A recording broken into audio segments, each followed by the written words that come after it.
a condo in Manhattan. Baby girl, what's happening? You and your ass invited, so gonna get to clapping. Go pop a phone, I was talking to somebody today, and we decided that Bruno Mars was actually my nephew's 10th birthday, and he looks like Bruno Mars. No kidding. He does. So he can lip sync, but dance like him. Well, he's got to do my 59th birthday. He's got the the hair. The hair. Yeah. And so I sent him a camera that he can take underwater and stuff, and he can put on your helmet and things because they're going to Costa Rica.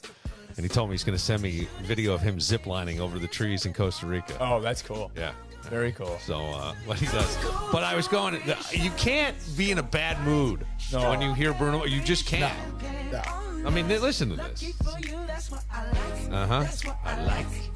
This is Greg's story. Champagne and caviar. And, well, what was Lifestyles of the Rich and Famous, right? Robin Leach. Yes, and wasn't it champagne something and caviar dreams? Yeah. Yes. Wishing you champagne wishes and caviar dreams. That's what it was. I do like champagne. I'm not a caviar guy. No, though. I'm not either. I'm not a caviar No. guy. Winnie from the Wonder Years I lives do- in luxury. I do enjoy champagne, though. Yeah. There's never an opportunity where one should spare a bottle of champagne. If you're like tonight, Right.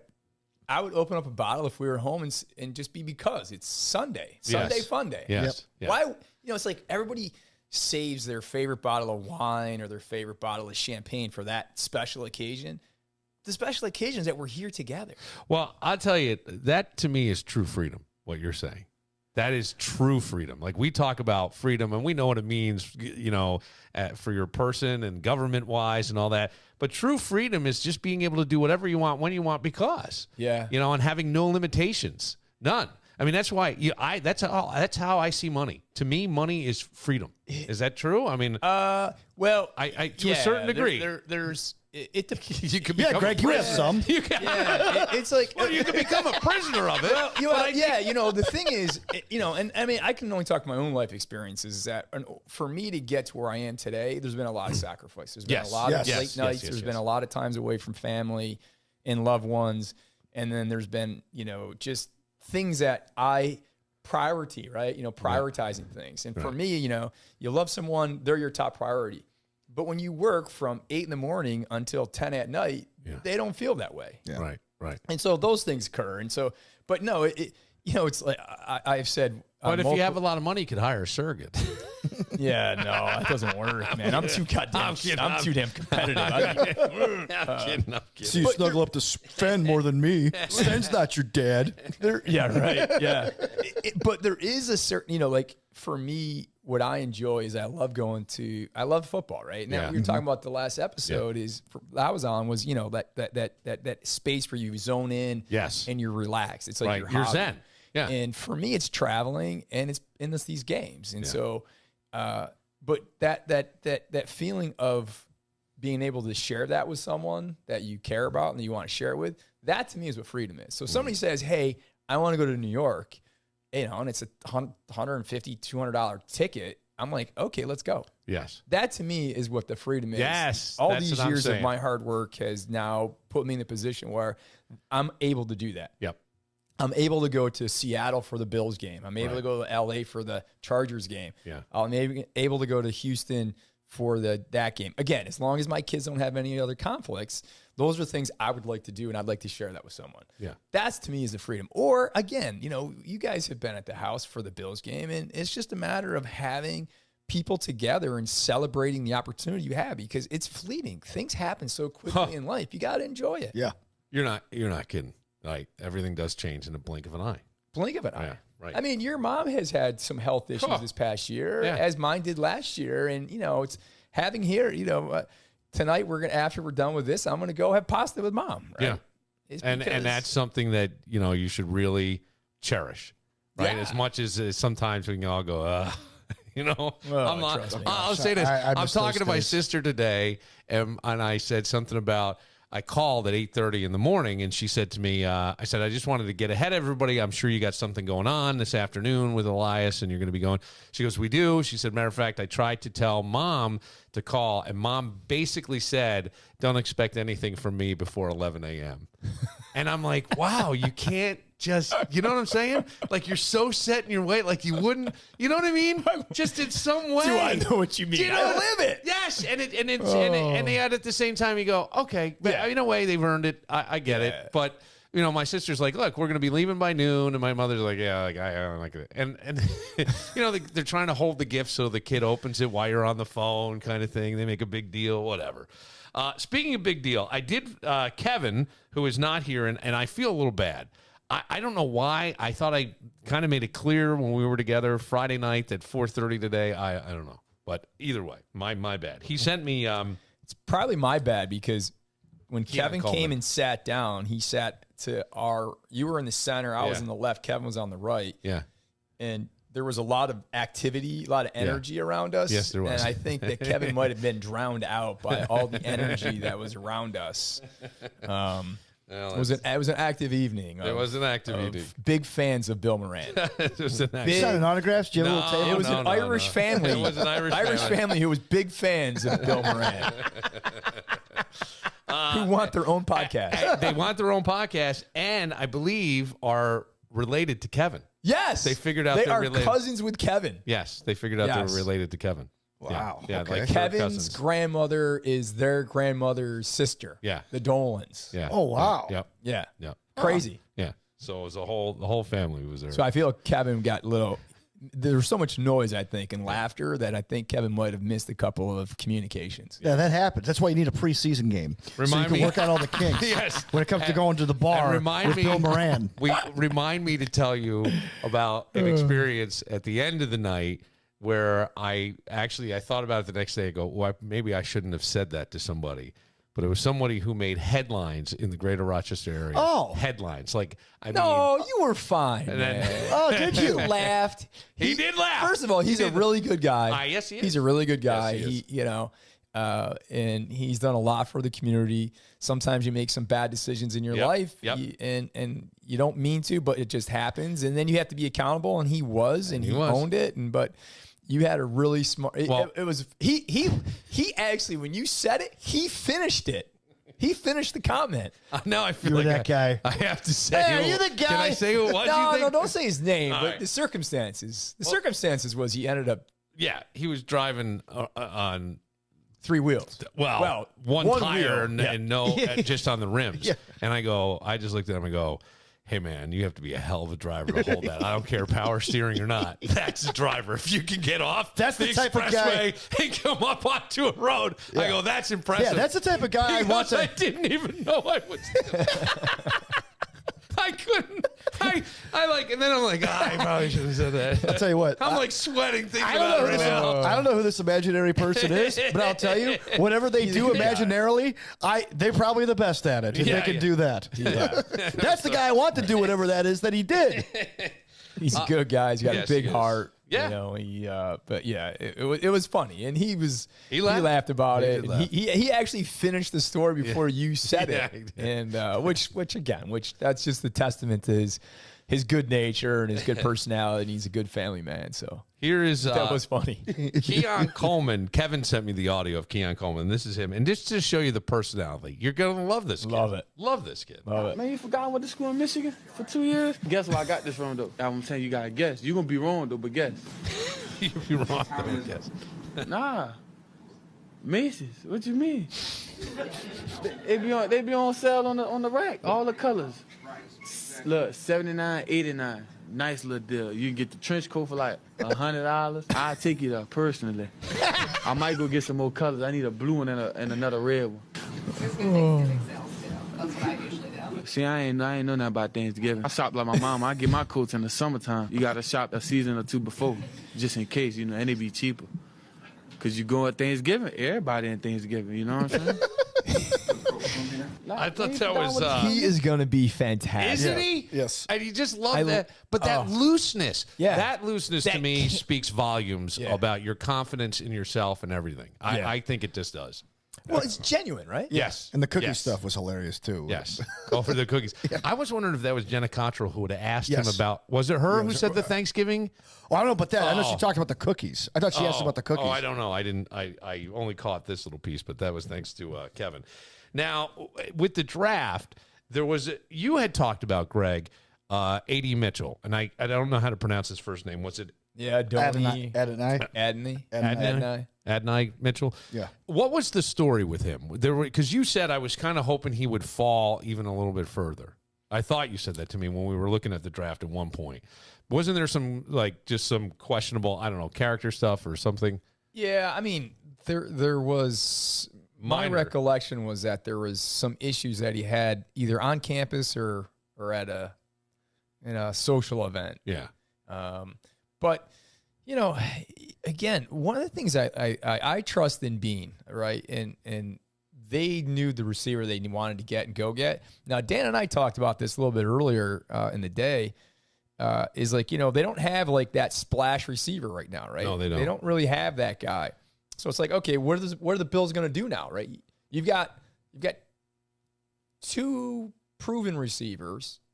You've got, three if you consider Knox. You got Knox, Kincaid, and oh my God, the rookie is not. Why am I drawing a blank? Well, you have Knox and Kincaid. Then you have, as far as we're talking about The young guy. He's a second year now. Oh my God. Shakir. Shakir. Khalil Shakir, yeah. So, and then you bring the rookies in, which is, you got Coleman. He's got to prove himself. So what I think is going to happen is that the Tre'Davious White money after June 1st, they get $15 million off of his salary cap hit for this year after June 1st, because that's when the trade actually happens. Yeah. I think what that sets up for is a trade. Is that you got the 49ers that are shopping Samuels around as well as Ayuk. And you've got the Bengals shopping T. Higgins around. And, you got an extra $15 million. That can absorb what those contracts are. And then what you do is you then give them – Bean did such a phenomenal job of stockpiling draft picks for next year. It's unbelievable what he's got. And then you give him a couple of fifth rounders, or you throw him a fourth or a fifth and a seventh or something. You give him 2 extra picks there. And then that deal happens. And all of a sudden you go from not having a veteran proven receiver to having one of the top 10 receivers in the league. And again, with Josh's talent and the way that Brady called the offense last year, it's not a one-person offense. It's not one guy running the ball or one guy catching the ball. It's a team effort. And the defenses have a tough time covering that. So you don't need like that number one guy to make every catch. You just got to have somebody that can make that catch in traffic when you need it. And I think those guys can come in and do that. So again, it's people were so critical of Bean because of that move with Worthy in Kansas City, then Carolina. Masterful, in my opinion. Absolutely masterful. Yeah. At least on paper. Good. I had no issues with it when it happened. I knew people would immediately go to the Patrick Mahomes card. I'm like, yes. Could everybody take a deep breath here? Look what we're doing to our.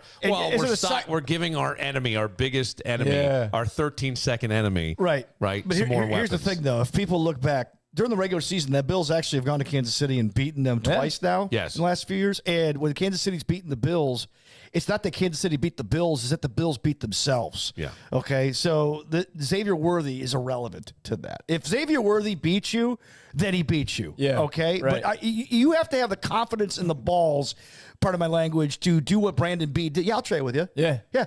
Okay, it's going to make us better. We don't care. The thing about the Bills Mafia, and I love the Bills Mafia, I mean, I'm one of them, is that the Chiefs were going to get Worthy anyways, but Bean ended up getting something that's going to benefit us. I mean, we ended up getting a defensive tackle that's got great work ethic, who was a 3-year captain. Yes. I mean, at Duke, so Duke's not like a huge powerhouse football team. But they're an ACC school, though. They've gotten a lot better. Well, this kid is an animal, and he's smart, and he's a hard worker. I mean, that's exactly the guy that they love and that we in Western New York love. So, and by the way, the Chiefs have, the common theme for the Chiefs is Chris Jones on defense, Patrick Mahomes on offense. Right. We got Josh on offense.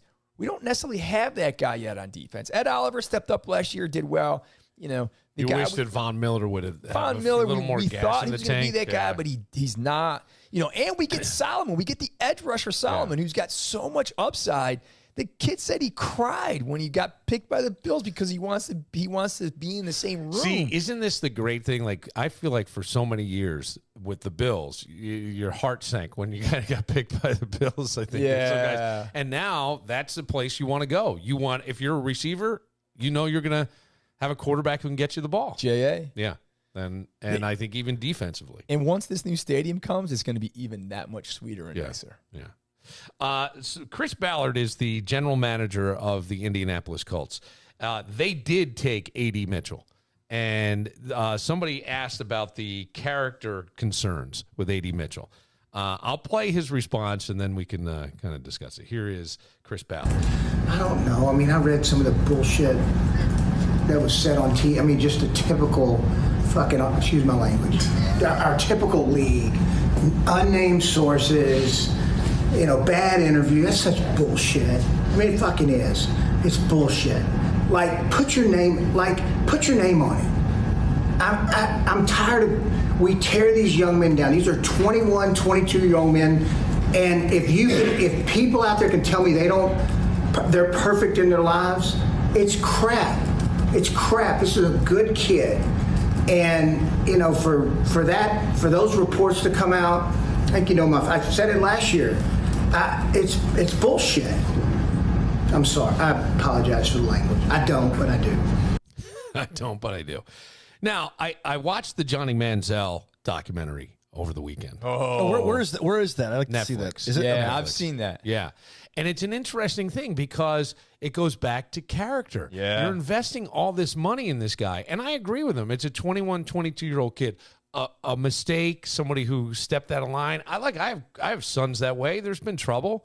I mean, of that age, there's been trouble. I get it. But you don't want to be throwing money at a Johnny Manziel, who in the documentary says at one point, he just figured, fuck it, I'm just going to party right to the end. And he bought a gun he intended to kill himself with. He was just going to go through all the $8 million. And, I mean, he was the guy. He beat Alabama. He did stuff no one thought could happen. I watched that game. So the character issues on Mitchell, I was confusing him with the guy in Texas, the other guy in Texas that got the DWI. Okay. Was that he came across as arrogant and disinterested. So he was in with some of the teams. He didn't participate fully in some of the, they have the individual workouts and they have the combine. And he was just like, he didn't display, when you're going to invest in that kind of, you want that character that you're going to give everything. Yeah. You're in it. You're going to give it all. You're going to give it your all. And you're not going to quit until you freaking succeed and you win. He didn't, on the reports that I remember that I was just looking over, is that he didn't necessarily exude that. Okay. Like Coleman, right? Yes, like that's what I mean. Coleman's the exact opposite. Right. Coleman was like, I'm all in, man. I'm here. Yeah. I'm going to do whatever it takes. I'm saving I'm spending $79 rather than going and spending $300. Right. Right. And so he didn't quite exhibit that, which is why, although he had the talent, could he be nervous? I mean, almost to the point of the GM. I mean, not everybody's going to have a big personality like that, but I don't know this kid from anything. I didn't know anything about Keon until I just The thing is that when you look at the draft and you look at people you take a risk on, I mean, we talked about Ryan Leaf last week about this, right? Yeah. Ryan Leaf was just like that. He had an arrogance, he had a cockiness, he was disinterested. He was like, I am who I am. I'm good. And my talent is going to show through. Well, in the NFL, it's not just about talent. Yeah. It's about work. Yeah. Because there's a lot of talented people in this country that play football that want to get to that level. But, you see these guys in the 5th and 6th round, or these guys that are undrafted that end up being huge stars. Why? Right. Because they have it. Is their talent better than the other guy that was at Alabama? No. But they worked harder at it, and they got their craft, and they utilized their talent to optimize it. And this guy, there's a question of if you're drafting someone in the first round, there's guarantee. I mean, the contracts in the NFL, if you're in the first round, it's by position, it's by draft status, and you get a certain contract. And that's what it is. It's pre-negotiated. The NFL already has that. That and the Players Union have it set up. If you're a quarterback number 1, this is your range. You're an offensive tackle, you're at number 4, this is your range. Same thing with defense. Mm-hmm. And so you're going to draft a guy as a receiver, which is one of the higher paid numbers. I mean, it's like, are you going to want to pay that as a rookie contract? And this guy's unproven. And by the way, it's a 4-year contract with a 5th-year option. If you're in the first round, you're locked in. Yep. You can't come in and be like, this guy sucks. He's not what I thought. Cut him, and then you don't have to take his salary cap hit. You still got that, right? The only thing you could do is decide in his 3rd year, we're not going to go for a 5th-year option. That's it. So that was kind of my point with this: is character does play a big piece. You are investing in this, and so I understand what Ballard's saying. Right. You know, these are 21, 22-year-old guys, but at the same time, it's a different. It's a business. It's a business. Look, Bill. You know, we hire attorneys, we hire staff. We do the same thing. Yeah. We go to Facebook, we go to Instagram, we go to TikTok. We want to know what they're doing, because if they're doing things that aren't reflective of what values we have, I mean, do we want them to come in that can sully the reputation of something that Tom and I and Chris and Alex and the rest of the partners and Mike have worked hard for in Rochester? No, we don't want to bring that person in to do that. Right. So it's, you know, it goes through. I don't care if you're a staff member or you're a doctor or an attorney or an accountant. Look, man, character is an important thing in social media. I mean, I can say this. I am glad and blessed.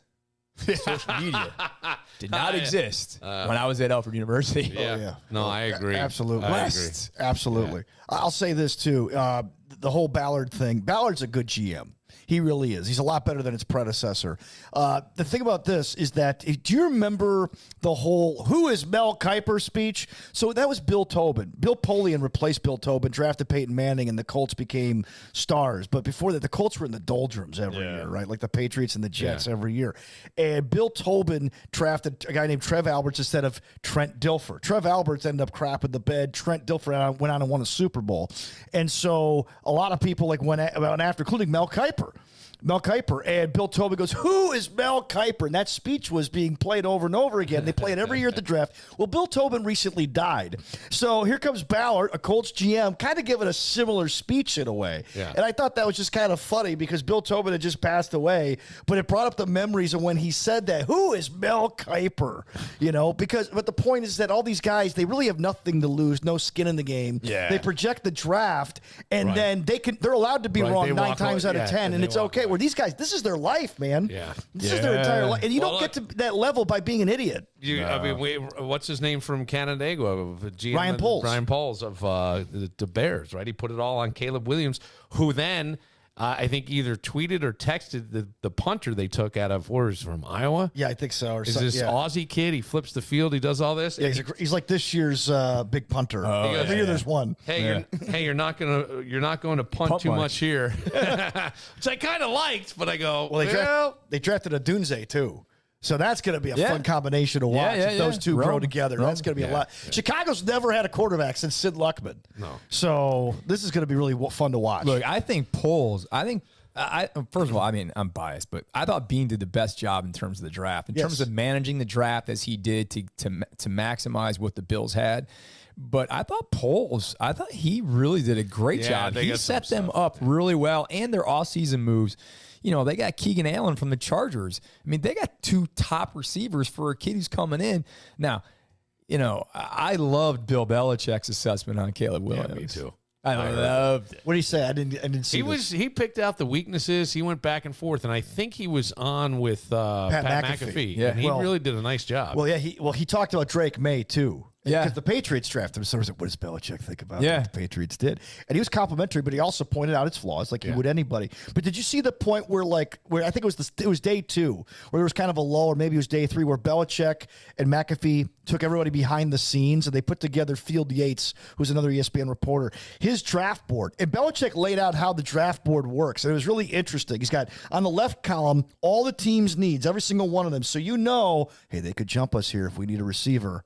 So that's what they're looking for. It's all a chess game. Right, right. And then and then he's got it all spread out, like in terms of here's a round 1 projection, round 2 projection, round 3 projection, and here's how good we think they really are. And if there's a lot of space between a player, you know that the third best receiver maybe not be as close as the first two. And it was really interesting the way they put it together, how much thought goes into a draft board, because it's complicated. It's not easy.